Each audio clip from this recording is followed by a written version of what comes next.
ang inamin niyo po. My gosh. May napanaginipan ako. Ano yun? Na parang... Ako'y nakatayo daw sa isang pangpang ng ilog-ilog. Walang ano-ano'y, may pitong magaganda at natatabang baka na umahon sa ilog ngayon at nanginain ng damo. Umahon din sa ilog ngayon ang payat at papangit na baka at kinain ng mga malulusog na baka. Nagising ako at nanaginip muli. May pitong uhay na sumipot sa isang puno ng trigo at matataba ang mga buti nito. Walang ano-ano'y, may sipot na pitong uhay na madadalang at patay ang mga butil sa ampas ng hangin.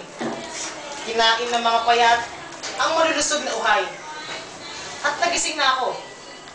Opo ay may malaking pagkulang, mahal na Pharaoh. Noong kami ikinulong noon, kapwa kami na naginip ng panadero. At may isang binatang Hebreo na nagpaliwanag ng mga ito.